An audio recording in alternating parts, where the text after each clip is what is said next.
Өзгөчө жүк. Жүк ташуу кызматында иштеген айдоочу кыз өзгөчө жүк алат. Кичинекей бала. Ошондон баштап анын жашоосу жашоо үчүн жарышка айланат. Анда кинонун башынан баштайлы. Чанынха 28 жаштагы кыз. Өзгөчө жүк ташуу кызматында курьер болуп иштейт. Почта кабыл албаган жүктүн ар түрүн жеткизишет. Багаж текшербейт. Эмне ташып баратканын курьер да билбейт. Кызыкпайт да. Бул эң негизги эрежелер. Бирок жүктү алгандан жеткизгенге чейин баардык жоопкерчилик курьерде. Бир күнү НХ портко жеткирүүгө буйртма алат. Адаттагыдай убагында келип, клиенттерин унаада күтүп отурат. НХнын клиенттери мурунку бейсбол оюнчусу жана анын баласы эле. Белгилүү бейсбол оюнчуларынын бири пресс-конференция берип, келишим матчтары жөнүндө ачыкка чыгарат.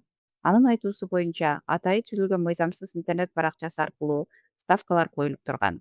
Аны бир нече жылдан бери мурунку бейсбол оюнчусу Ким Досек иштетип келаткан экен.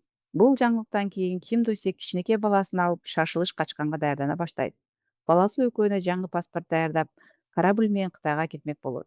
Кармалып калбаш үчүн ошол паспорт жасаган кишинин кеңеши менен Чанынха иштеген курьердик кызматка портко жеткизүүгө буйртма калтырышат.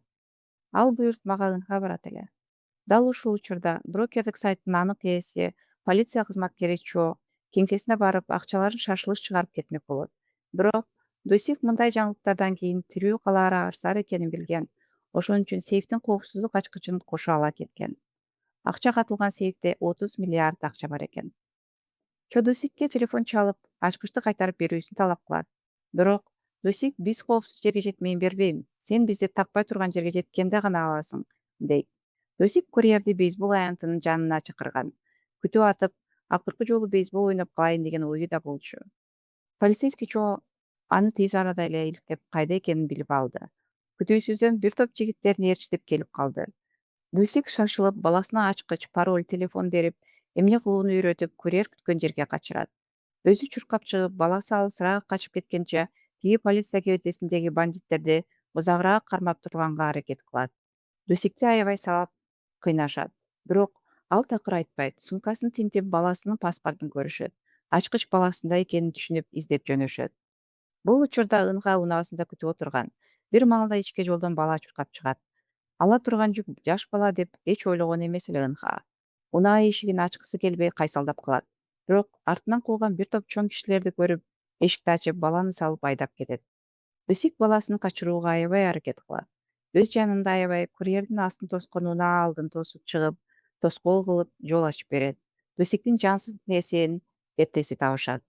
Коопсуз жерге унааны токтотуп, баланы ошол жерге калтырып, заказдан баш тартмак болуп басып кетет. Бала болбой кызды ээрчип алат. Атам полицияга барба деген, мени таштаба, деп жалынат. Сурай келсе баланын аты Ким Совон экен. Эч жакыны жоктой. Совондун жанында акчасы да бар экен. НХ баланы таштай албай ээрчитип алат. Директор экөө кеңешип, ал баланы башка жакка өткөзүп беришмек болот. Баланы бейтааныш кишиге беришет, бирок НХ биртикке басып, чыдабай, кайра артка келип баланы өзү алып кетет. Бул убакта Чо полиция бөлүмүнө келет. Бир заматта НХны бейсболчунун өлүмүнө негизги шектүү адам кылып коет. Легенда боюнча, НХ Досикти өлтүрүп, бейсбол аянтын өрттөп, баласын уурдап качкан делет. НХ бала менен мейманканага келип жашынат, бирок полиция тез эле артынан түшүп келип калышат. Кыз баланы алып, андан ары качып жөнөйт. Полиция чалгындоо бөлүмүнөн НХ жөнүндө маалымат сурап кайрылат. Маалыматта чоң НХ Түндүк Кореядан качып келген деп билдирилет. Мыйзамсыз чек ара өтүүдө ата-энеси каза болуп, НХ жалгыз калыптыр. НХ болсо бул убакта жашоо үчүн күрөшүп жүрөт. Бала апасы ким экенин билем деп издеп барышат. Бирок ал аял коркуп баласын албай коет. Ал жерде күтүп турган бандиттер кол салып, НХ жарадар болуп, аран качып кутулушат. Айласы кеткен НХ директоруна чалат. Директору болсо, Пусанга кел, биз бул ишти профессионал катары бүтүрөлү, паспорт жасап, баланы качыралы, дейт. Пусанга жол артышат. Бул учурда Пусанды көздөй полицейский коррупционер да келатат. Өзү жалгыз таба албасына көзү жетип, бандиттерди да ишке тартат.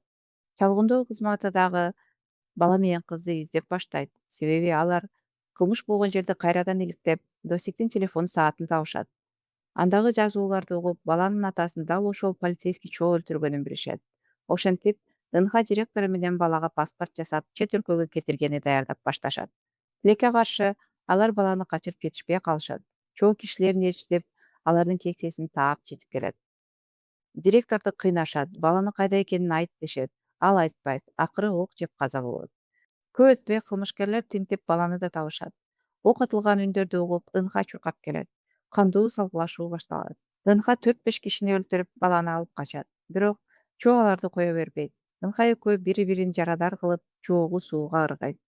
Чоо ошол сууда каза болот. Баланы жетишип келген чалын кызматкерлери куткарып калат.